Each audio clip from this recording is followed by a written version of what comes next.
दोस्तों, आज मैं आपको एक ऐसी कहानी सुनाने जा रहा हूं जो सुनने के बाद आप रात को अपनी खिड़कियां बंद करके सोएंगे। ये कहानी है एक प्राचीन किले की, एक श्राप की और दो योद्धाओं की जो उस अंधेरे से टकराए जहां कोई जिंदा नहीं लौटा। तैयार हैं?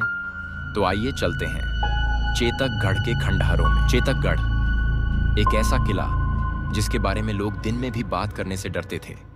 कहते हैं 300 साल पहले यहाँ एक तांत्रिक का खून बहा था और उसी खून से एक श्राप ने जन्म लिया। इस किले में जो गया वो या तो शापित हुआ या मौत की गोद में समा गया। लेकिन रणवीर सिंह राठौड़ और उसका दोस्त महिपाल कोई साधारण लोग नहीं थे। वो योद्धा थे जिन्हें डर का मतलब नहीं पता था, या शायद उन्हें अभी डर का असली चेहरा देखना बाकी था। रात के 12 बजे चेतकगढ़ के खंडहरों में सन्नाटा था।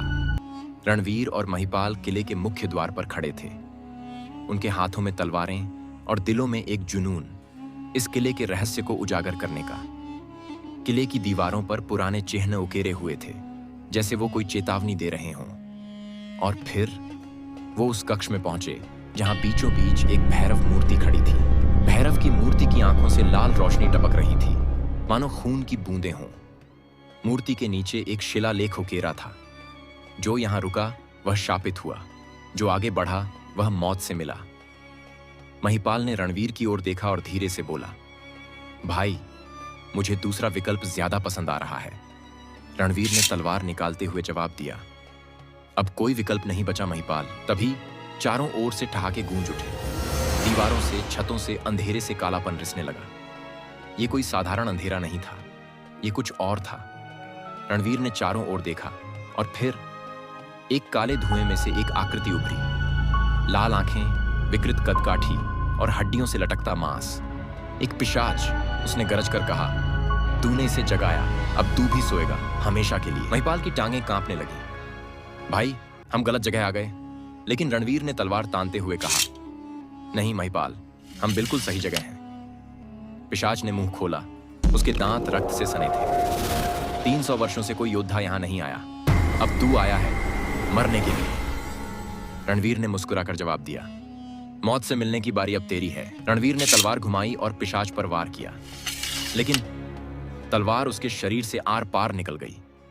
पिशाच ठहाका मारकर हंस पड़ा, मूर्ख योद्धा, मेरी आत्मा इस दुनिया में नहीं, फिर कैसे मरेगी?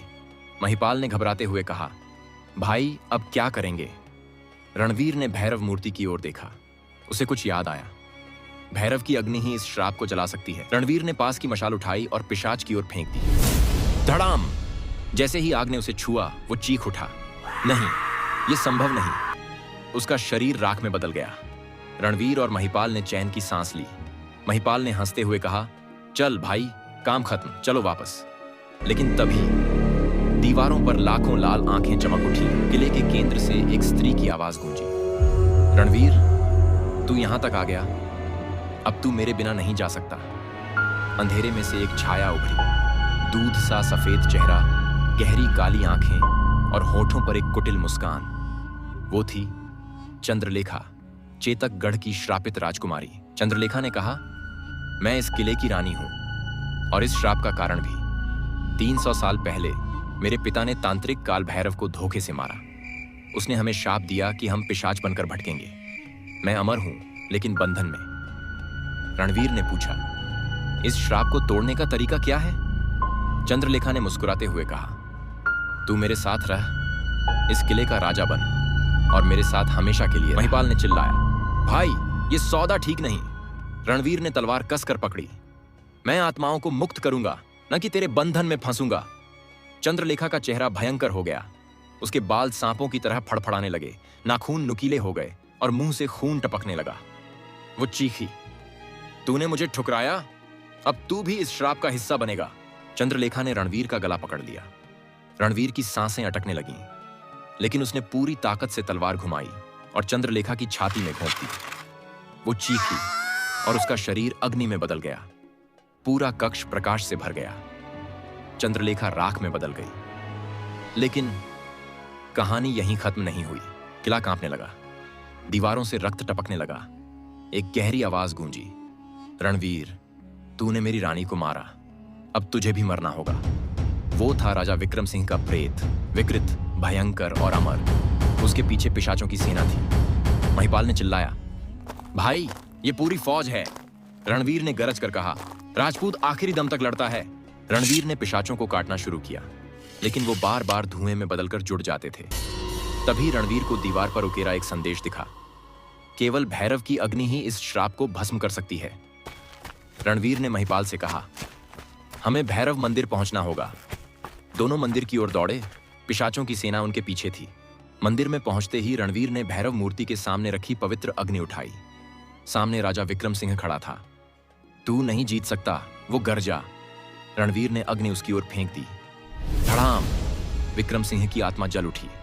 पिशाचों की सेना चीखते हुए राख में बदल गई। किला गर्जना के साथ ढह गया। रणवीर और महिपाल ने आखिरी पल में छलांग लगाकर अपनी जान बचाई। जब धूल हटी, चेतकगढ़ खाली था। कोई आत्मा नहीं, कोई श्राप नहीं। रणवीर ने तलवार जमीन में गाड़ दी और कहा, एक और अभिशाप इतिहास बन गया। महिपाल ने हंसते हुए कहा, भाई अगली बार कोई खजाना मिलने की जगह हो तो बताना। दोनों घोड़ों पर सवार होकर निकल पड़े। लेकिन तभी हवा में एक धीमी फुसफुसाहट गूंजी। रणवीर, श्राप तो खत्म हो गया, मगर क्या तूने सोचा कि इसकी असली जड़ कहां है? रणवीर ने पलट कर देखा। किले की राख के बीच एक लाल आंख चमक रही थी। दोस्तों, चेतकगढ़ का श्राप खत्म हुआ, या शायद ये बस एक नए श्राप की शुरुआत थी। क्या रणवीर और महिपाल उस लाल आंख के रहस्य को सुलझा पाएंगे? आप क्या सोचते हैं? कमेंट में बताइए। और हाँ, ऐसी ही डरावनी और रहस्यमयी कहानियों के लिए चैनल को सब्सक्राइब कर लें। मिलते हैं अगली कहानी में।